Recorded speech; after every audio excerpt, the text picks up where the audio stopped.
Hello, brothers and sisters. Today I want to read from 1 Samuel 30 and read about the story of David at Ziklag.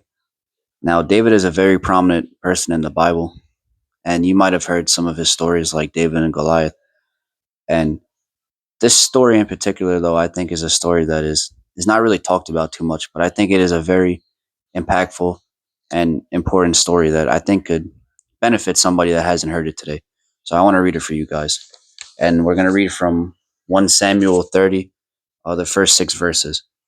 So it says, David and his men reached Ziklag on the third day. Now the Amalekites had raided the Negev and Ziklag. They had attacked Ziklag and burned it, and had taken captive the women and everyone else in it, both young and old. They killed none of them, but carried them off as they went on their way.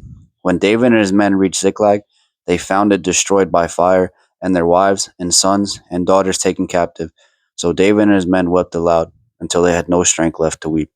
David's 2 wives had been captured, Anemoah of Jezreel and Abigail, the widow of Nabal of Carmel. David was greatly distressed because the men were talking of stoning him. Each was bitter in spirit because of his sons and daughters. But David found strength in the Lord his God. And that specific verse right there, I want to highlight because of how important and how impactful that is. As something that should possibly be David's rock bottom, he finds strength in God and inevitably leads these men that were talking about stoning him to walk back into the Amalekites' territory and take back everything they stole from him. So let me give a little context about what's going on right now.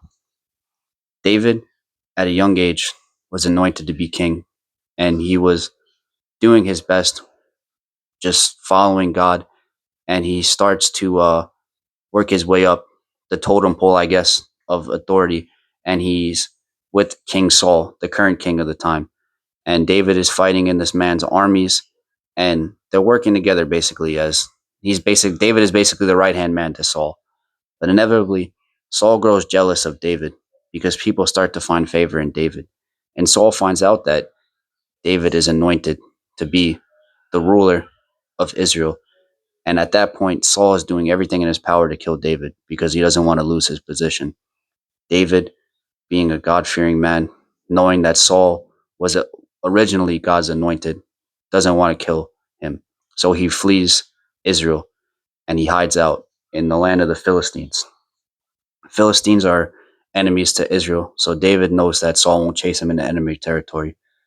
Thankfully, David finds favor with Achash, the king of one of the lands of the Philistines, and Achash gives him this land of Ziklag. And David was working with Achash for the land, but inevitably the Philistines don't like David because they were once enemies. So David has to go back to Ziklag. And while he's heading back to Ziklag, that's when he comes and sees that his family and all the men that he's with, their families have been captured.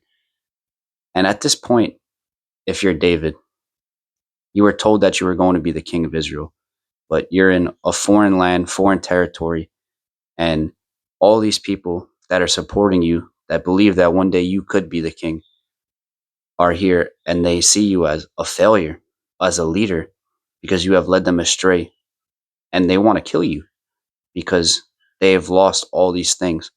And this should be a rock bottom for David. But it says that David found strength in the Lord. Now we could ask ourselves, how would he do that? He had to remember all the things that God had done for him and all the things that God has promised him. When he was there, this is my interpretation. The Bible doesn't say this. I'm gonna make that clear. But this is my interpretation of this.